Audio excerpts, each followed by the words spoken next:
Hello friends, Neha એજ્યુકેટરમાં તમારું સ્વાગત છે. આજે હું તમારા માટે લઈને આવી છું 25 મે થી 28 મે 2025 ના મહત્વના કરંટ અફેર, જે તમારી આવનારી પરીક્ષામાં તમને ખૂબ ઉપયોગી થશે અને તેમજ તમને એક માર્ક અપાવવામાં મદદરૂપ થશે. તો એ પહેલા એક રિક્વેસ્ટ કે વિડીયોને શરૂઆતથી લઈને અંત સુધી જરૂરથી જોજો અને એક લાઈક જરૂરથી આપજો. તમારી એક લાઈક મને પણ ઇન્સ્પિરેશન આપે છે અને મેં એકદમ મહત્વના પોઈન્ટ લીધા છે. તમને વધારાની કોઈ એક્સ્ટ્રા લેક્ચર પણ નહીં આપું, ટુ ધ પોઈન્ટ તમને હું આપીશ આ માહિતી. અને આ વિડીયોની પીડીએફ તો તમને ખરી જ મળી જશે, રાઈટ, નીચે ડિસ્ક્રિપ્શન બોક્સમાં. તો ચાલો શરૂ કરીશું. અને હા, એ પહેલા સોરી કે હમણાંથી હું નિયમિત તમારા માટે લાવી નથી શકતી વિડીયોઝ, તો થોડુંક તમે ચલાવી લેજો ફ્રેન્ડ્સ, રાઈટ, ખરું ને? અને હા, તમારે અલગ બીજા વિડીયોઝ જોવો હોય, ગુજરાતી વ્યાકરણનો જોવો હોય તો એ પણ અવેલેબલ છે. વિવિધ ઓપરેશન જે કરાવેલા હોય છે સરકાર દ્વારા, તો એ પણ બધા મેં કરાવ્યા છે, બરાબર છે? તો એ પણ તમે જોઈ શકો છો, રાઈટ? તો ચાલો હવે બિલકુલ પણ ટાઈમ બગાડ્યા વગર શરૂ કરી દઈશું. તો આજનો આપણો પ્રથમ પ્રશ્ન છે, FRI ટૂલ શેના માટે વિકસાવવામાં આવ્યું છે? ઓપ્શન એ સાયબર ફ્રોડ રોકવા, ઓપ્શન બી દાણ ચોરી રોકવા, ઓપ્શન સી ચાઇલ્ડ પોર્નોગ્રાફી રોકવા કે ઓપ્શન ડી એક પણ નહીં? બોલો. તો અહીં આપણો જવાબ, ચલો હું તમને કહી દઉં છું. પહેલા તો આપણો જવાબ આવશે ઓપ્શન એ સાયબર ફ્રોડ રોકવા માટે. અચ્છા, તમારે મને બી નો ઓપ્શન કહેવાનું છે કે દાણ ચોરી રોકવા માટે ભારત સરકાર દ્વારા કયું ઓપરેશન કરવામાં આવે છે, બરાબર? કોઈ સંસ્થા છે ભારત સરકારની, એ જે આ ઓપરેશન કરે છે, તો તમારે મને કહેવાનું છે. ચાઇલ્ડ પોર્નોગ્રાફી રોકવા તો મેઘચક્ર, સીબીઆઈ દ્વારા મેઘચક્ર ઓપરેશન શરૂ કરવામાં આવ્યું છે. ઓકે, તો તમારે એ પણ યાદ રાખવાનું છે. ઘણી વખત જોડકાના રૂપમાં પૂછાઈ શકે છે. હવે DOTA દ્વારા આ FRI ટૂલ ડેવલપ કરવામાં આવ્યું છે, ડિપાર્ટમેન્ટ ઓફ ટેલિકોમ્યુનિકેશન દ્વારા, રાઈટ? આ ડિજિટલ ઇન્ટેલિજન્સ પ્લેટફોર્મના ભાગરૂપે કામ કરશે. FRI ટૂલ ફાઇનાન્શિયલ સંસ્થાઓને દરેક માહિતી પહોંચાડશે, નાની મોટી, જેથી ફાઇનાન્શિયલ ફ્રોડને રોકી શકાય છે, રાઈટ? એને કેટલા? હવે એનું FRI નું તો financial fraud risk indicator, right? Financial fraud indicator એનું પૂરું નામ છે. 3 પાર્ટમાં વર્ગીકૃત કરે છે, બરાબર? પાણીમાં નહીં, પણ 3 ભાગમાં ડિવાઈડ કરે છે. કેવું? તો મધ્યમ રિસ્ક, ઉચ્ચ રિસ્ક અને વધુ ઉચ્ચ કક્ષાનું, બરાબર? એ રીતે, અને એ રીતે તમને માહિતી પહોંચાડશે, ડેવલપરને પણ પહોંચાડશે, બરાબર? હવે આપણે આમ સમજવું હોય તો આપણે એમ જોઈ શકીએ કે સાયબર ક્રાઇમના કયા કયા પ્રકારો છે. તો તમને સૌને ખ્યાલ હશે, તો એકાદ બે એક્ઝામ્પલ જોઈ લઈશું. DDoS, તો distributed denial of service attack, જે ઓનલાઈન સેવાઓ ઉપલબ્ધ કે અનુપલબ્ધ કરાવી દે છે, રાઈટ? પછી અને નેટવર્ક ખોરવી નાખે છે. બોટનેટ, તો નિયંત્રિત કરાય છે. શું? તો નેટને બધું જ આપણું નિયંત્રિત કરાય છે. આ સિવાય સ્ટોકિંગ કરવું, ફિશિંગ કરવું વગેરે બધા જ ફાઇનાન્શિયલ ફ્રોડ છે, રાઈટ? એમાં જેટલા પણ ફ્રોડ થતા હશે બધા જ આવરી લેવાય છે, બરાબર? હવે મોહમ્મદ ડેમ કઈ નદી પર બની રહ્યો છે? આપણો બીજો પ્રશ્ન છે, મોહમ્મદ ડેમ કઈ નદી પર બની રહ્યો છે? સતલજ, સ્વાત, ચિનાબ, રાવી? બોલો.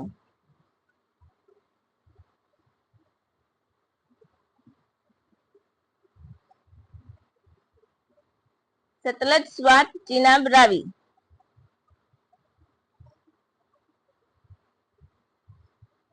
તો અહીં આપણો જવાબ આવશે સતલજ, રાઈટ? સ્વાત.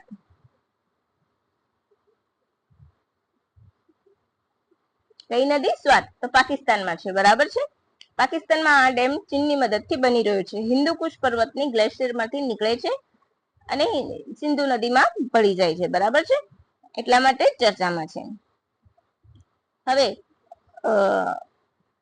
બધી નદી ભારત અને પાકિસ્તાન બંનેમાંથી વહે છે, બરાબર? સતલજ નદી, ચિનાબ નદી અને રાવી બધી પાકિસ્તાનમાંથી પણ વહે છે, બરાબર છે? હવે મોન્ડા હેડ વર્કર્સ, બરાબર? તે 5 કિલોમીટર ઉપર આ ડેમ બનશે. તો what is a head workers? તો એવી જગ્યા છે જ્યાંથી ડેમનું પાણી સંગ્રહિત થતું હોય ને તેને ક્યાં ડાયવર્ટ કરવું, એ ડિસિઝન જ્યાંથી લેવામાં આવતું એને હેડ વર્કર્સ કહેવામાં આવે છે, બરાબર? તો મોન્ડા ખાતે છે. આ ડેમને કારણે પાકિસ્તાનની સિંધુ નદી પરની નિર્ભરતા થોડીક ઓછી થશે.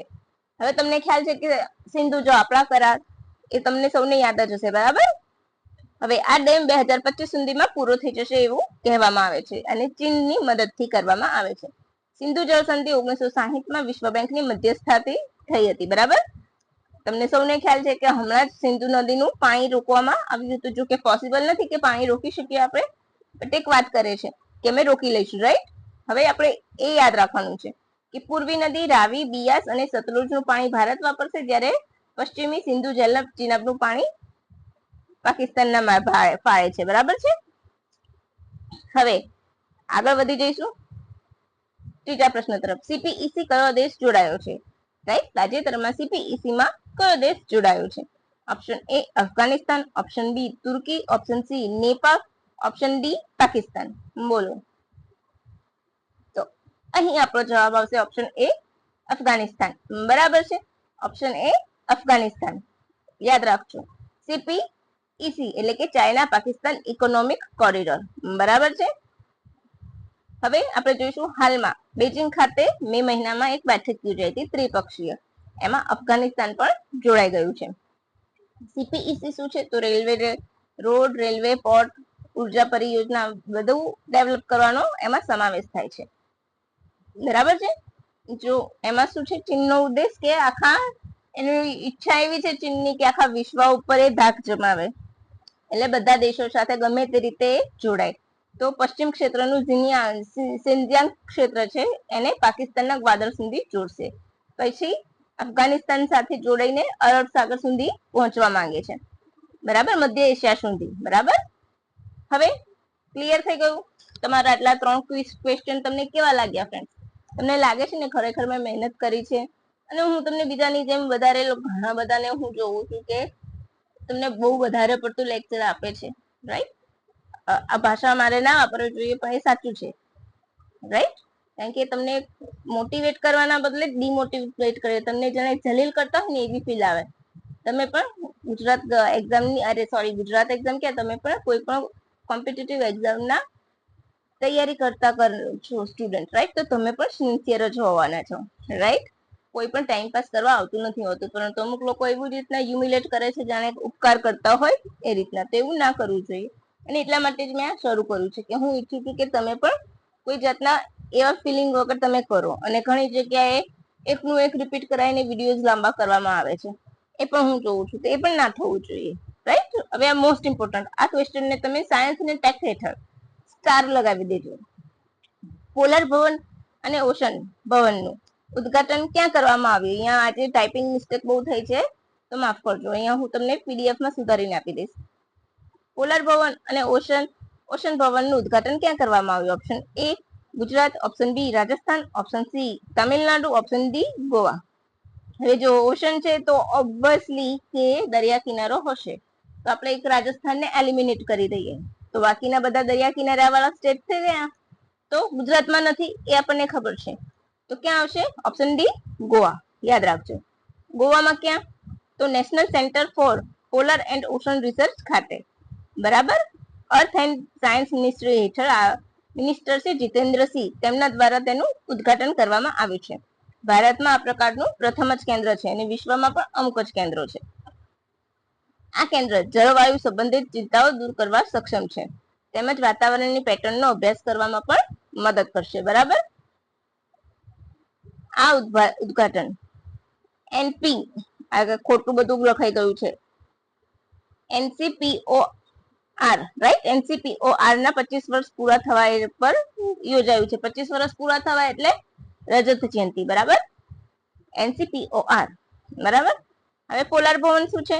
તો એનસીપીઓઆર નું સૌથી મોટું બિલ્ડિંગ છે, તેની પાછળ લગભગ 55 કરોડનો ખર્ચ કરવામાં આવ્યો છે.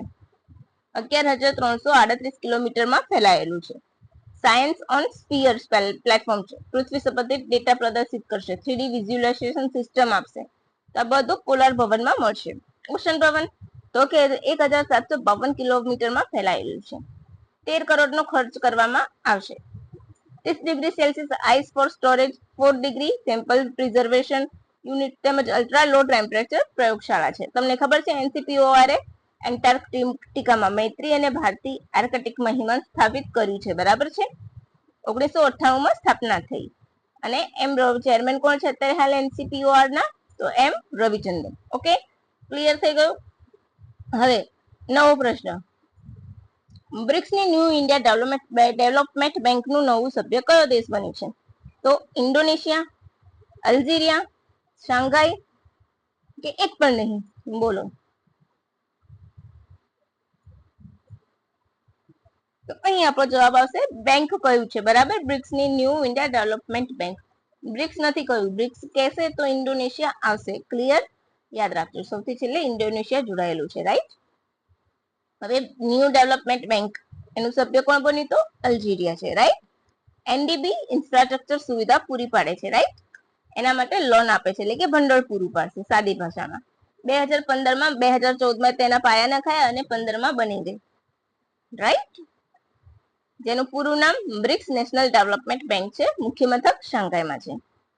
બ્રિક્સના સભ્ય દેશો તેના ચેરમેન બને છે, બરાબર.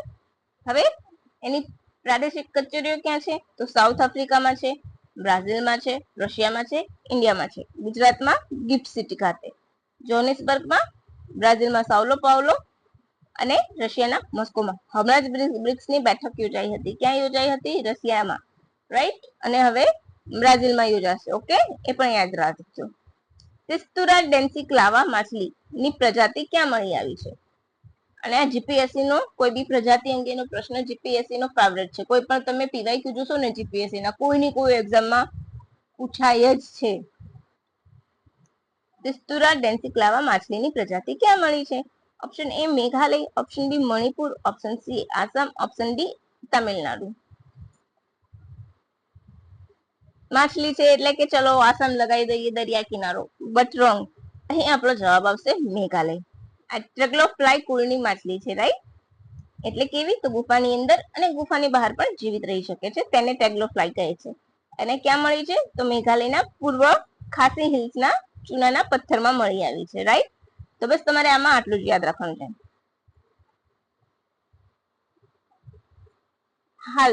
હાલમાં જ કોચીના દરિયા કિનારે એક કન્ટેનર જહાજ ડૂબી ગયું, બરાબર. એ કયા દેશનું છે? જોરદાર મિસ્ટેક સાથે, ખબર નહીં કેમ આમ થઈ ગયું છે. હાલમાં કોચીના દરિયા કિનારે એક કન્ટેનર જહાજ ડૂબી ગયું છે, તે કયા દેશનું છે? Option A Liberia, option B Cambodia, option C Bangladesh કે ઓપ્શન ડી એક પણ નહીં. તો તમને સૌને ખ્યાલ હશે, ઓપ્શન આવશે આપણો એ લાઇબેરિયા, રાઈટ. જહાજનું નામ જોઈ લઈશું, MMC એલ્સા 3, રાઈટ. 24 લોકો સવાર હતા અને જહાજ ડૂબી ગયું, તો આપણી ઇન્ડિયન કોસ્ટગાર્ડ સર્વિસ દ્વારા એ લોકોને બચાવી લેવામાં આવ્યા છે. આ જહાજ વિઝિંગજામ પોર્ટથી નીકળ્યું હતું અને તિરુવનંતપુરમમાં આવેલું છે, બરાબર. તો વિઝિંગજામ પોર્ટ તમને યાદ હશે, ભારતનું પ્રથમ green deep all weather port છે, અને હમણાં જ મેં એના વિશે તમને કરાવ્યું છે, તો તમારે મને એના વિશે માહિતી આપવાની છે. હવે નેક્સ્ટ ક્વેશ્ચન, રેડી, રિલેવન્ટ અને resurgent, a blueprint of a transformation of India's military પુસ્તકનું વિમોચન કોણે કર્યું છે? Option A CDS Anil Agrawal, option B Rajnath Singh, option C Narendra Modi, option D Amit Shah. બોલો.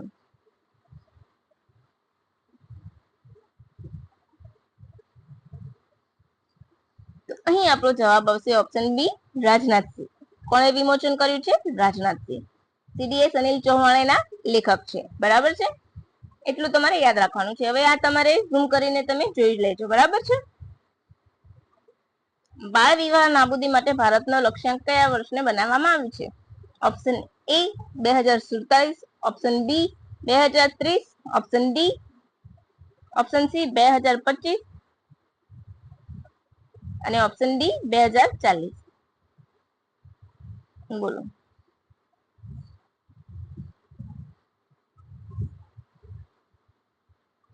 બોલો, ફટાફટ બોલો.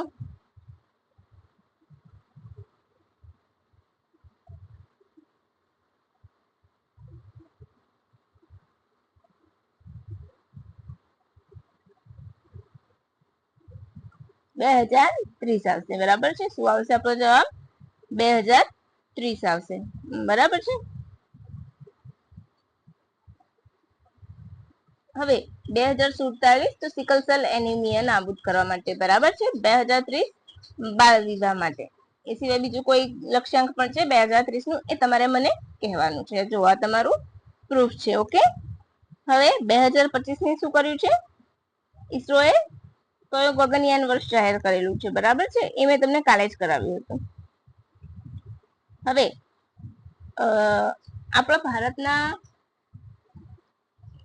ભારતના નહીં, ચલો મને એમ કહો, 2044 આપણું માનવ સહિતનું મૂન મિશન લોન્ચ કરવાનો વિચાર છે ભારતનો, બરાબર છે? એ પણ તમારે યાદ રાખવાનું છે.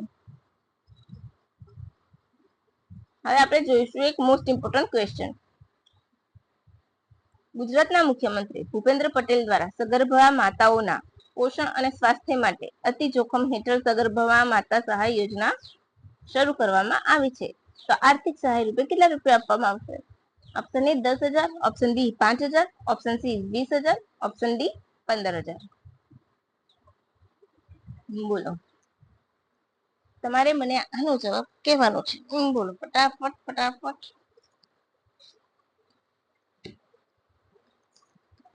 બિલકુલ પણ ટાઈમ બગાડ્યા વગર.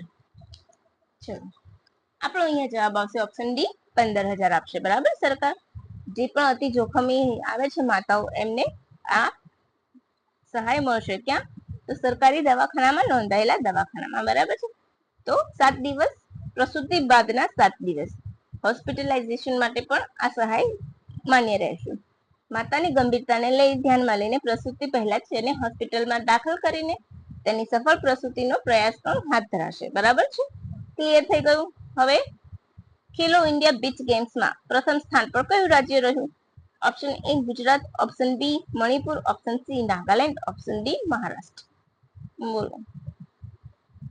પહેલા તો આ ગેમ્સ ક્યાં યોજાઈ હતી? પ્રથમવાર યોજાઈ છે તો દીવમાં, બરાબર છે? મેસ્કોટ શું હતું? પર્લ હતું. Pearl fish, right? ત્યાં મળે છે. હવે કઈ કઈ ગેમ્સ હતી? તો volleyball, beach sepak takraw, beach soccer, beach kabaddi જેવી રમતો રમાઈ હતી. હવે પ્રથમ ક્રમે કોણ રહ્યું હતું? તો આપણો જવાબ આવશે ઓપ્શન બી મણિપુર. તો બીજું મહારાષ્ટ્ર અને ત્રીજું નાગાલેન્ડ. ગુજરાત 20મા ક્રમે છે, રાઈટ? તો આટલો ડેટા ઇનફ છે. તમારે વધારે ડિટેલ કરવાની જરૂર નથી, પીએચડી કરવાની જરૂર નથી. મંડલ ડેમ કયા રાજ્યમાં બની રહ્યો છે? Option A Jharkhand, option B Chhattisgarh, option C Calcutta, option D Telangana. ચાલો, આપણો લાસ્ટ ક્વેશ્ચન છે, રાઈટ? તો અહીં આવશે ઝારખંડ. ઓપ્શન એ ઝારખંડ આવશે. શું આવશે? Option A Jharkhand. આ ડેમ ગઢવા, લાતેહાર, પલામુ જિલ્લાના અમુક ભાગોને આવરી લેશે. સોન નદીની સહાયક નદી કોયલ નદી પર બનશે. વડાપ્રધાન દ્વારા એની આધારશિલા 2019માં મુકાઈ ગઈ હતી. હવે સમ ઇમ્પોર્ટન્ટ પોઈન્ટ જોઈ લઈશું. 25 મે વિશ્વ ફૂટબોલ દિવસ, બરાબર છે? બરાબર, પ્રથમ વખત જ ઉજવાયો હતો, જેની theme together we are stronger. ચૂંટણી પંચે એક મતદારોની સંખ્યા 1500 થી ઘટાડીને 1200 કરી છે. એ સિવાય ઇસરોએ 2025ના વર્ષને ગગનયાન વર્ષ જાહેર કર્યું છે, રાઈટ? વડાપ્રધાન મોદીએ મન કી બાતમાં લેન્ડફિલ વેસ્ટ વિશે વાત કરી, જેમાં સૌથી વધુ પેપર વેસ્ટનો સમાવેશ થાય છે, રાઈટ? પછી બીસીસીઆઈની જે ટેસ્ટ સિરીઝમાં ઇંગ્લેન્ડની ટીમ જવાની છે ઇંગ્લેન્ડ રમવા, તો એમાં શુભમન ગિલ કેપ્ટન બન્યા છે. 28 મે તો મેન્સ્ટ્રુઅલ હાઇજીન ડે 2014 થી ઉજવાય છે. Together for a period friendly world.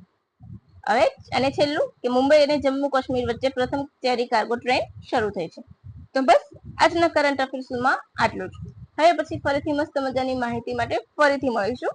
તો મારી ચેનલને લાઈક કરવાનું, શેર કરવાનું, સબસ્ક્રાઇબ કરવાનું ભૂલતા નહીં. અને હા, નવા હોય તમે ચેનલ ઉપર તો તમે જરૂરથી સબસ્ક્રાઇબ કરજો. તમને ખરેખર બહુ મસ્ત મજાની અલગ અલગ માહિતી મળશે. અને ગુજરાતી વ્યાકરણનો જે લોકો પણ તૈયારી કરતા હોય એ મારા જૂના વિડીયો જોઈ શકે છે.